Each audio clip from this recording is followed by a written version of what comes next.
नमस्कार दोस्तों, चैनल पे आपका स्वागत है। अगर आप नए हैं तो चैनल को सब्सक्राइब कर लीजिए क्योंकि ये है पार्ट 2।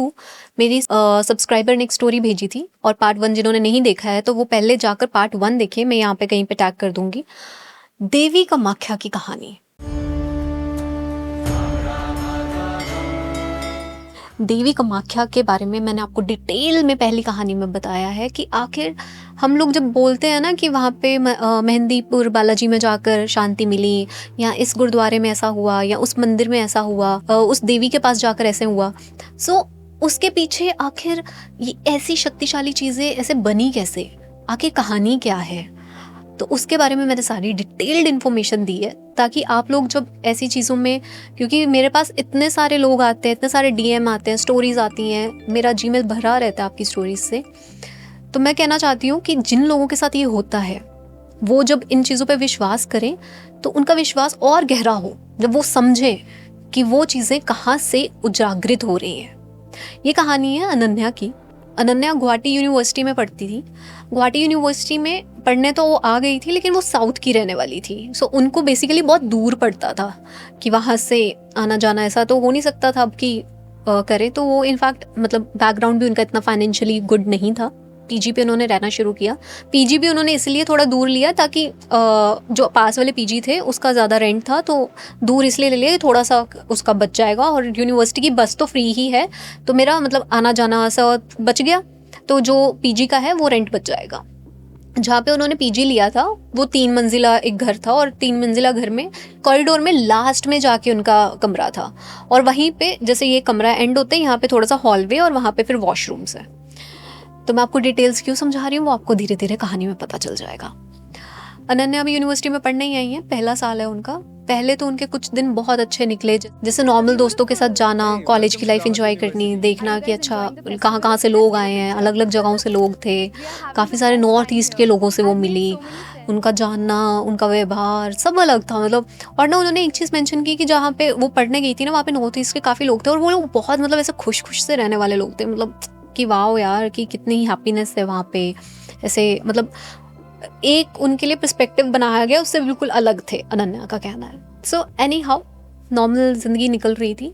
एक रात को वो जब सोई हुई थी, बेड पर सो रही है अपने नॉर्मल पीजी में, और उनके साथ में भी एक और बेड लगा हुआ है। अब वैसे तो ये बेड ज्वाइंट थे, लेकिन दोनों ने रूममेट्स ने अलग कर लिए थे। सो अलग करके सोई हुई थी। रात को जब सो रही थी तो ना किसी के पैरों के खिसकने की आवाज़ आती है। कोई मतलब चल रहा है बट पैर खिसका के चल रहा है, बहुत धीरे धीरे चल रहा है, पैर खिसका के।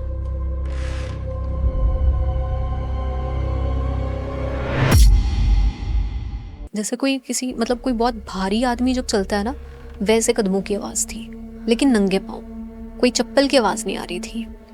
तो अनन्या को बड़ा अजीब लगता है कि इस टाइम पे कौन है। मतलब वो अपना कुंडी खोलती है, देखती है दरवाजे से, वो देखती है यार है तो कोई भी नहीं है, शायद कोई वॉशरूम गया होगा, कोई निकल के गया होगा वापस, तो ऐसा। फिर वो दरवाज़ा बंद करती है और सो जाती है। अगले दिन यही चीज़ फिर से होती है, और उसके अगले दिन फिर से। अब वो ना थोड़ा सा ऐसा परेशान रहने लग गई। उनको ना 3-4 दिन के बाद अब नींद भी आना बंद हो गई थी कि यार ये रोज़ ही कैसे आवाज़ आ रही है, कौन जा रहा है, मैं देखती हूँ कोई होता भी नहीं है। और इनफैक्ट चौथे दिन के बाद तो उन्होंने बाहर देखना भी मतलब बंद कर दिया था। जो देखती थी दरवाज़ा खोल के इनिशियली कि कौन जा रहा है कौन है, उन्होंने बाहर देखना ही बंद कर दिया था कि कौन है, क्योंकि उनको इतना डर लगने लग गया था कि यार ये कैसी कदमों की आवाज़ है जो हर रोज़ हर रात को आ रही है मुझे। फिर एक रात को उनकी असाइनमेंट पेंडिंग पड़ी थी, क्योंकि वो रात को सो तो रही नहीं थी, डिस्टर्ब हो रहा था, सारा साइकिल डिस्टर्ब हो चुका था उनका उसी कदमों की आवाज़ के कारण। तो अपना कोई लैपटॉप पे काम कर रही होती है, बल्ब जगाया होता है, उनकी रूममेट सो चुकी थी उस टाइम तक, और वो इन बिटवीन अपनी रूममेट से बात कर चुकी है कि यार मेरे को रोज़ रात को ऐसी आवाज़ आती है, क्या तुझे नहीं आती है। और जब उन्होंने बोला कि मुझे नहीं आती है, कि मेरी नींद बहुत गहरी है, तो उन्होंने अपने साथ के रूम वालों से भी पूछा कि आपको कोई आवाज़ आती है ऐसे। तो उन्होंने कहा कि नहीं हमें तो नहीं आती है, कि ऐसा कुछ है नहीं है। और बात इस तरह से थी कि फर्स्ट फ्लोर जो था, ग्राउंड फ्लोर था, फर्स्ट था, सेकंड था और थर्ड। अब जो फर्स्ट फ्लोर और ग्राउंड फ्लोर वाले थे वो सीनियर्स थे, सेकंड फ्लोर पे फिर जो इनके सीनियर्स वो थे, सबसे जो न्यूबी स्टूडेंट्स हैं वो सबसे ऊपर रहते थे। इस तरह से था कुछ माहौल। सो अभी अनन्या अपना कुछ काम कर रही थी। जिस टाइम पे वो लैपटॉप पे काम करती हैं, वो देखती हैं कि उनकी जो स्क्रीन की ब्राइटनेस है ना वो धीरे धीरे कम हो रही है, डिम हो रही है।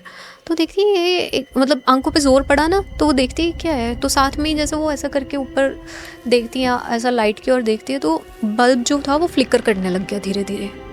तो कहती है कि यार ये क्या हो रहा है मतलब। और फिर वो टाइम देखती है, टाइम कुछ 1:30 बज रहा था रात के। तो वो ना ऐसे फ्लिकर करते हुए देखती है और फिर वो जैसे ही उसका ऐसा मतलब कहती मैंने मतलब अपनी नज़रें घुमाई हैं।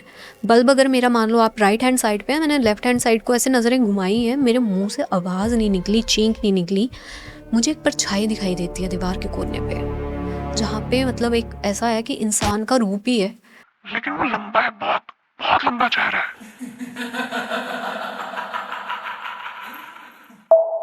वो रजिस्टर नहीं हो रहा कि वो मतलब क्या है। मतलब अगर आप कह लो कि मैं देख लिया है किसी को तो मैं पहचान जाऊंगा कि ये तो उधर देखा था मैंने, वैसा नहीं, कोई रजिस्टर नहीं हो रहा है। बट वो इंसान का चेहरा है वहाँ पे और वो लंबा है, ऐसा लंबा मान लो कि जैसे किसी की परछाई को ना ऐसे खींच के लंबा कर दिया हो।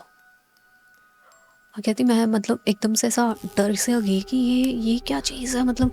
और मेरे मतलब आवाज़ भी नहीं निकल रही है, मेरी रूममेट सोई हुई है, मैं मतलब फ्रीज़ हो गई, कम्प्लीटली फ्रीज़ हो गई मैं वहीं पे। वो कहती मुझे नहीं पता कि मैंने कब मतलब अपनी चादर ली है ऊपर, मैं कैसे उस रात सोई हूँ मुझे पता है। और टेम्परेचर मेरे रूम का इतना ठंडा हो चुका था, इतना गिर चुका था, मैं समझा नहीं सकती। उसके अगले दिन कहती है कि मैं आई वापस पीजी में, अब मैं किसी से सबसे बात कर रही हूँ कि यार मेरे साथ ये सारी चीज़ें हो रही हैं और मैंने कुछ ऐसा देखा है। तो जो सबसे नीचे ग्राउंड फ्लोर पे लड़की रहती थी, वो सीनियर थी इनकी काफ़ी, वो उनको बताती है कि यार यहाँ पे ना पहले भी एक लड़की रहती थी, उसके साथ कुछ तो ख़राब हुआ था, कुछ तो बहुत बुरा हुआ था और उसके बाद वो पीजी में नहीं आई थी, वो यूनिवर्सिटी छोड़ के चली गई थी। तो कहते हैं कि कौन लड़की थी, क्यों नहीं आई थी, हुआ क्या था, मतलब कुछ पता है ऐसे। तो कहते हैं ऐसा कुछ पता तो नहीं है क्योंकि वो आई ही नहीं कभी, हमें भी नहीं पता है। तो कहते कि पहले तो ये वाला जो कमरा तुम्हारे पास है वो ये लोग किराए पे भी नहीं देते थे, इन्होंने बंद ही रखा था। लेकिन अभी मैंने आंटी से जब पीछे से तुम लोगों को दिया ना, उससे पहले भी 2 लड़कियां रह के गई हैं थोड़े 3 महीने के लिए। तो मैंने पूछा कि आपने क्यों देना शुरू किया। तो कहते कि बेटा पैसों के कारण है, एक कमरा खाली पड़ा है, अब ऐसा तो कुछ है नहीं कि नहीं देना पूरी ज़िंदगी, कमरा बना पड़ा है वहाँ पे, चाड़ना तो है ही है, तो दे देते हैं। सो इस तरह से उनसे बात होती है। तो कहती है पर मुझे ऐसा सा फील हो रहा है। फिर उसके बाद अगले दिन वो सो जाती है, उसी रात को कमरा पूरा ठंडा हो जाता है, जैसे किसी ने एसी ऑन कर दिया हो, जबकि उधर एसी है भी नहीं है उनके पीछे में, पर कमरा एकदम मतलब चिल्ड कोल्ड। और ना कहती कि मुझे फील हो रहा है टेम्परेचर, लाइक मेरे को ऐसा है कि मैं नींद में हूँ बट मेरे को फील हो रहा है टेम्परेचर। एंड सडनली मेरे को ऐसा लगता है कि किसी ने मेरा गला दबाया है। और वो एकदम से चीखती है बहुत ज़ोर से, सारा पीजी इकट्ठा हो जाता है, सारे भाग भाग के आ जाते हैं। इनफैक्ट ऑनर आंटी यानी कि जो पत्नी होती है ऑनर की, वो भी आ जाती है और वो कहती है कि क्या हुआ क्या हुआ। फिर वो सारे जब उसका गला देखते हैं, उस पे उनके गले पे एक्चुअल में अनन्या के गले पे 2 उंगलियों के निशान होते हैं। तो सारे हैरान हो जाते हैं और फिर आंटी कहती है बेटा हमें ऐसा कुछ मतलब शंका तो थी कि यहाँ पे कुछ है, पर हमें ये नहीं पता था कि मतलब ऐसा कुछ हो जाएगा किसी के साथ। तुम एक काम करो, हम ये कमरा बंद करते हैं, तुम लोग अपना सामान समून उठाओ, सुबह ही इसको खाली करते हैं हम और देखते हैं कि क्या कर सकते हैं इसके बारे में। अब पर तुम्हें थोड़ा एडजस्ट करके रहना पड़ेगा, 2 हफ्ते तक तो कोई कमरा और खाली हो नहीं रहा है, 2 हफ्ते की बात है, थोड़ा एडजस्ट कर लो। अब जो अनन्या है वो उसी अनन्या और अनन्या की रूममेट अब अलग अलग हो गई हैं और वो उसी फ्लोर पे रह रही है। लेकिन अगले दिन अब अनन्या का ना ऐसे जब गला पकड़ा हुआ और वो सब है और वो सारी चीज़ें, तो उनके पास एक सीनियर आती है, शाम से का टाइम था, उनके पास सीनियर आती है। वो कहती है यार अनन्या मैंने सुना कि तेरे साथ क्या क्या हुआ है, ये सारा चीज़ें। मैं जिस गाँव से आती हूँ ना, हमारे गाँव में देवी कामाख्या की बहुत मान्यता है।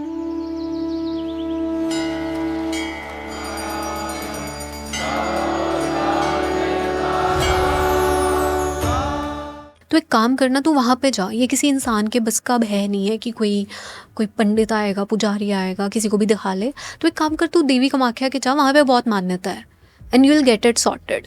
और उस दिन ही अनन्या अपने घर पे भी बात कर चुकी है कि मेरे साथ ऐसा ऐसा कुछ पैरानॉर्मल हुआ है। मेरे को पता है आप लोग यकीन नहीं करोगे बट मेरे साथ हुआ है। और ये देखो ऐसा, ऑनर आंटी भी बात करती है उनके पेरेंट्स से कि जी ऐसा ऐसा है, हम कर रहे हैं कमरा बंद, ये वो ऐसा करके। मतलब इंसानियत है ना, कि वरना को तो मना भी कर सकते थे कि इसने खुद ही किया होगा पैसे के पीछे या कुछ भी, ऐसा कह सकती थी ऑनर भी, बट वो साथ देती है।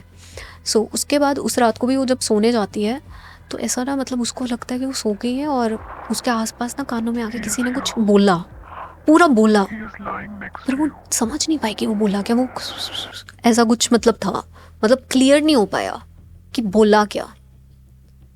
और वो मतलब कहती मैं ढीठ बन के ना उस रात को आंखें नहीं मैंने खोली, मैं मतलब ऐसे रही। फिर मेरा एक कान जहाँ पे गर्म हो रहा था क्योंकि मेरे को इतना वो डर लग रहा है। वहीं पे मेरा एक कान एकदम ठंडा हो चुका था जिसमें वो फुसफुसा रही थी स्पिरिट। कहती है उसके बाद ना मैं ठीक बन के लेटी रही, मैं नहीं उठी। और मुझे ना एक टाइम के बाद एहसास हुआ कि 5 कुछ बज गए हैं, तो मैं अब मतलब करवट लेती हूँ।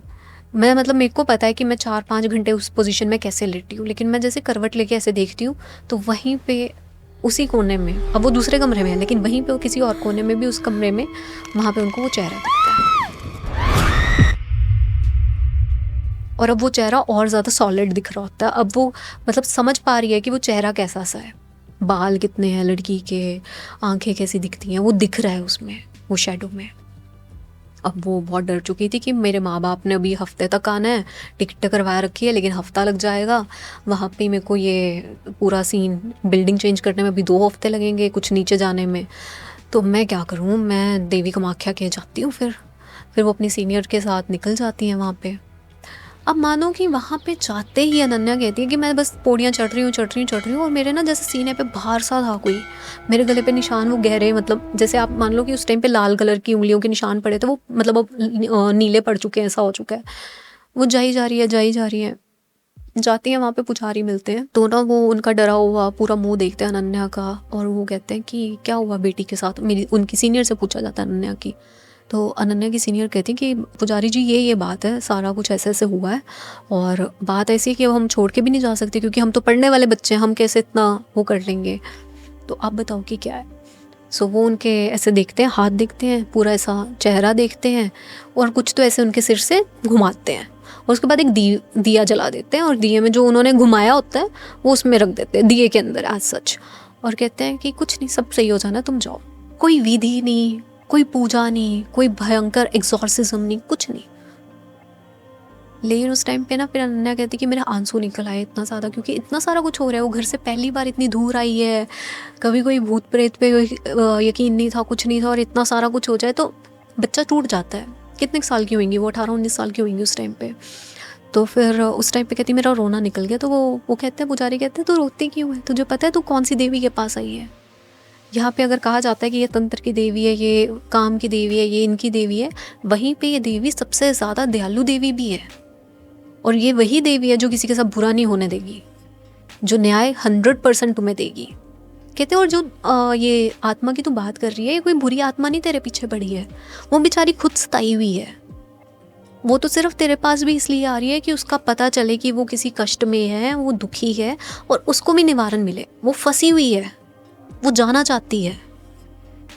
तू सोच, वो जो आत्मा तेरे पास आ रही है वो अपना पूरा रूप नहीं ले पा रही है, उसके पास तो शक्ति नहीं है बेचारी के पास कि वो पूरा रूप लेके तेरे सामने आए। वो कहते हैं ना कि spirits also manifest through energy. Spirit अगर आपको दिख रही है तो वो आपको एक एनर्जी मैनिफेस्ट होती है तब दिखती है। सो वो पंडित जी उसको यही समझा रहे थे कि वो इतनी एनर्जी भी मैनिफेस्ट नहीं कर पा रही कि वो तुम्हें दिखे, वो सिर्फ इस टाइम पे पेन में है। फिर वो कहता है तू जा, तो इनफैक्ट उस कमरे में रह और ये जाके ना सारी जगह ऐसे करके ये मिट्टी ले जा, ये वहाँ पे रख देना बस, और कुछ नहीं करना है। उस आत्मा को भी शांति मिलेगी और तेरे को भी मिलेगी। तू जो बलाएं यहाँ पे साथ में लेके आई थी वो यहीं पे रह जानी है और तू चली जाएगी। आप सोचो कि मैंने ना इतनी पावरफुल स्टोरी, मैंने इतने सारे एग्जॉर्सिज्म स्टोरीज, बाबा तांत्रिक ये वो सारी सुनी है, पर इतनी सिंपल और इतनी पावरफुल स्टोरी आज तक नहीं सुनी कि कैसे एक दिए से इतनी पावरफुल स्पिरिट, जो मतलब हफ्तों में इतनी पावरफुल हो गई थी कि वो मतलब निशान डालने लग गई थी लड़की के गले पे, लेकिन वो एक दिए ने सारी प्रॉब्लम सॉल्व कर दी। And next day, mind you, जब वो नेक्स्ट डे वहाँ से वापस गई है, देवी कामाख्या से वापस गई है, अपने पीजी में गई है, वो गई है उस कमरे में और वो सोई है उस कमरे में, और वो पूरी रात सोई है बिना उसके। वो लगभग 3 महीने से सोई नहीं थी लड़की, क्योंकि रोज रात को कभी कदमों की आवाज़ आ रही है, कभी ठंडी हवा चल रही है, कभी कान में कोई फुसफुस आ रहा है, कभी कुछ दिख रहा है उसे। वो सोई नहीं थी 3 महीने से, और जाते ही उस दिन सो गई। पूरी रात सोई है वो अच्छे से, और उसने वो मिट्टी वहाँ पे रख दी थी। रोज मतलब जैसे अपनी पूजा करनी वैसे उधर छूना उसको, और सारी चीजें नॉर्मल हो गई विदाउट एनीथिंग।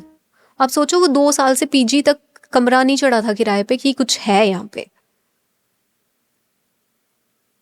आप सोच रहे हो कि कैसे अगर आपकी नीयत साफ है, अगर आपके साथ कुछ हो भी जाता है तो उन चीज़ों का बहुत ईजी समाधान है, क्योंकि आपको सिर्फ विश्वास रखना है। उसके पास और कुछ नहीं बचा था, उसको डर लग रहा था, वो डरी हुई थी, भयभीत थी। उसके पास सिर्फ एक चीज़ बची थी और वो थी श्रद्धा, जो उसने पूरी लगा दी। और देखो कितना सिंपल तरीके से उसको सारी चीज़ें मिल गई।